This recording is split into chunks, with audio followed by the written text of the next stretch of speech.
这名战士从土坑里小心翼翼地挖出一枚巨大的航空炸弹，看到这个恐怖隐患被成功拆除，他惊喜地捧起了沉重的炸弹，却不料脚底一滑，从山坡上滚了下来。为了防止炸弹被触碰引爆，即便摔得头破血流，他还是紧紧地将炸弹抱在怀中。但山坡下方还有许多未被拆除的地雷，就在一条腿即将压在地雷上的最后一刻，他终于成功停了下来。这名大难不死的战士豪迈地大笑起来。此时山坡上还有大批扫雷队员正紧锣密鼓地进行着拆弹行动。这般惊险的一幕正是中国解放军扫雷部队在云南边境的真实经历。中越冲突结束后，云南边境遗留了数十万枚地雷，风景秀丽的山林间到处都竖着警示地雷的骷髅标志，当地村民的生命财产都受到极大威胁，不少人误触地雷被炸成残疾，被炸死的牲畜更是不计其数。为了全面扫清战争的遗毒，1992年春，解放军扫雷部队奉命开赴云南边陲，开始了我军历史上首次大面积扫雷的特殊战斗。战士们迈着整齐划一的步伐，铿锵有力地迈进了被称为地雷村的八里河村。村长同志，我部扫雷一队奉命前来八里河山清除雷障，请村长同志协助。好。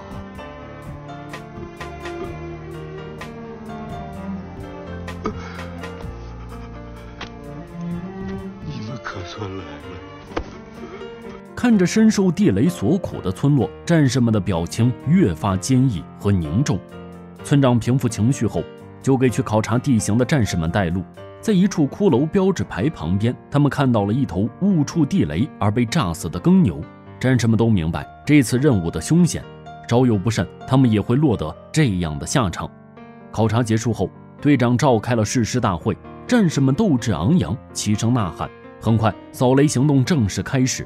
战士们先后地朝山坡喷火，用高温引爆埋在表层的地雷，随后一车车扫雷火箭炮轰鸣起来，将山头指定区域的地雷批量摧毁。接着就是最为艰苦凶险的单兵排雷任务了。队员们纷纷穿上防护服，踩上防爆垫，手持测雷器，小心翼翼地上山搜寻着。检测到地雷后，就在原地轻轻插上标志，再由后续工兵进行拆除。但地雷并不只是埋在土里，正当队员们全神贯注地在地面摸索的时候，一颗悬挂在树枝的鬼雷正静静等候着他们。走在最前面的队长正要起身，后面的队员突然大喊别动。队长猛地一顿，头盔轻轻擦过鬼雷，然后缓缓伸手将其拆除，最终有惊无险地化解危机。一天的扫雷工作结束后，战士们将被拆除的地雷集中引爆。在朝营地运粮的路上，突然下起大雨，战士小山连忙躲进一处民居内，户主是一位苗族姑娘，她被轰隆隆的雷声吓得颤抖尖叫。小山看到她孤零零的那条腿，顿时明白了一切，一股悲愤袭上心头，他再也顾不得避雨，径直跑出屋外，恨不得立刻完成扫雷任务。第二天，部队要清理的范围进一步扩大，大批战士遍布在山野各处。这群最可爱的人冒着死的风险，开辟出一条条生的道路。为了尽快清理地雷，部队派出了扫雷车，但扫雷车也并非万无一失。就在紧张的排雷过程中，队长突然发现车辆的履带压中了一颗威力巨大的反坦克地雷，他大喊停车。他跑上前要代替驾驶员排雷，但驾驶员却固执地将队长推下了车。他坚持由自己完成这个艰巨任务。最终地雷被成功排除，但爆炸的弹片也卡进了驾驶员的肩膀。好在经验丰富的队长用牙齿咬住弹片，并成功拔了出来。经历了几周高强度的排雷任务，指导员决定给战士们放半天假。小山趁着放假前去探望上次那位独腿姑娘，并给她送去了米面。但回来的路上却遇到了连长。连长听说指导员给大家放假了，不禁着急起来。他接到上级命令，扫雷任务务必在规定期限内完成。回到营地后，连长和指导员商量举办一个排雷竞赛，提高大家的工作效率。指导员当即反对这种急功近利的做法。排雷是和阎王捉迷藏，容不得半点失误。战士们长时间精神紧绷已经非常危险，他才让大家放假轻松一下。如果为了进度让部队疲劳作业，甚至攀比起排雷速度来，后果不堪设想。连长郁闷之下独自来到山中巡视，不料却突然看到一头小牛朝半雷走去。想起村长说过这是村里唯一的牛了，连长赶紧扑过去死死按住半雷。小牛被引线困住，来回踱步，连长却一动也不敢动，直至自己的手被引线割得鲜血直流。终于小牛走远了，连长看着没被触发的半雷，长出了一口气。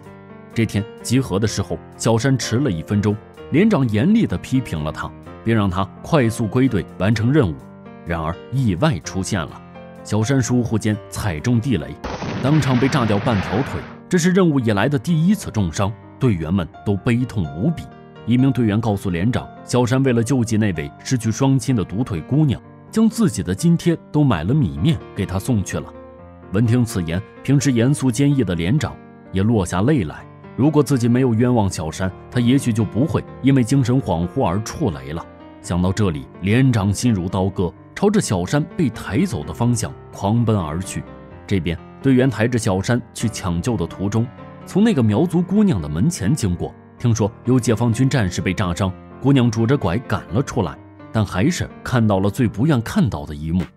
小山在担架上挣扎着对他说了一句：“以后不能给你送米了。”姑娘流着泪在担架队后面追着，即使跌倒在地，她也爬着向前，哭得撕心裂肺。上级得知有战士重伤的消息后，主动将责任揽在自己身上，并再次强调所有战士务必穿上防护服，还加大了扫雷军费的调拨。于是部队开始大规模使用火箭扫雷器，高效而安全地清扫了大部分的雷区，只剩下最后的一片雷区——血腥谷。血腥谷的地雷密度极高，而且地形复杂险峻，无法大规模使用扫雷弹。战士们只能以身试险，深入血腥谷彻底排查。但不幸的是，通往该地的公路被山洪冲垮，物资运输受到极大影响。战士们只能自己将全部装备抬上山。他们在血腥谷中的密林中艰难跋涉。突然，队长大喝一声：“别动！”全体队员顿时大气都不敢出。队长缓缓拨开一位队员脚边的草丛，却只发现几根树枝，见不是地雷，大伙都如释重负。谁料队长随手一扔的树枝竟触发了附近的鬼雷，一阵爆炸将众人搞得灰头土脸。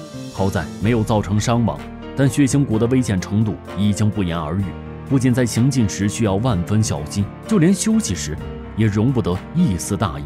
一位队员正准备坐在石头上歇歇，队长飞快地一脚将他踢开。果不其然，石头底下埋着一颗鬼雷，若不是队长的果断行动，恐怕屁股都要被炸开了花。除了要时刻提防无数的鬼雷陷阱，有时天公不作美，也会成为战士们的大麻烦。众人在深谷中探查时，突遭大雨，两侧都是峭壁，连个躲雨的地方都没有。为了不让军服湿透，引发进一步失温，战士们赶紧将军服脱下来，塞进岩壁上的一个坑洞内，自己则光着身子在冰冷的雨中强撑着。为了取暖，众人挤在一起，还齐唱军歌鼓舞意志。虽然他们的歌声未必有多优美，但却比任何音乐家都更打动人心。3个月很快就过去了，血腥谷也基本清扫干净。要说还有什么漏网之鱼，那就是悬崖上的地雷了。按理说这种地方相信也不会接触到，但连长担心山洪来了会把地雷冲下来，再一次造成无辜伤亡。于是战士们扯着绳索从悬崖下降，将扫雷弹安置在崖壁上引爆，悬崖下端的陡坡则用喷火器清理。不料这时一阵大风袭来，熊熊烈火竟反过来包围了战士们。唯一的逃生线路还得经过尚未排爆的雷区，但情况紧急，也没时间犹豫了，大家一路冲了出来。但殿后的指导员却因烟雾过大，视线受阻而踩中了地雷，失去了一条腿。医院里，指导员却还挂念着排雷前线的情况。连长和乡亲们来看望他，告诉他排雷任务已经顺利完成，还给他带来一筐筐水果。那位苗族姑娘更是把自己最爱的鸽子也送给了指导员。移交当天，舰长激动地握住连长的手，一个劲儿地向他道谢。但村民们都被地雷炸怕了，心中依旧存有顾虑。为了让所有人放心，战士们手拉手连成一排，将雷区走了个遍。他们用生命担保，这片土地已经彻底安全了。一排排战士用最伟大的方式向人民验证自己的作战成果。指导员和小山也来到了现场，并放飞了象征和平的鸽子。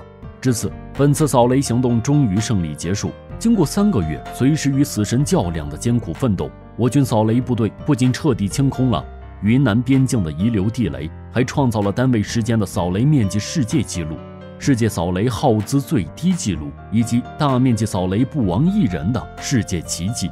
解放军战士将生死置之度外，不避艰险，一往无前。没有他们的无私奉献，就没有人民群众的太平安定。无论何时，我们都应该向这群最可爱的人致以最崇高的敬意。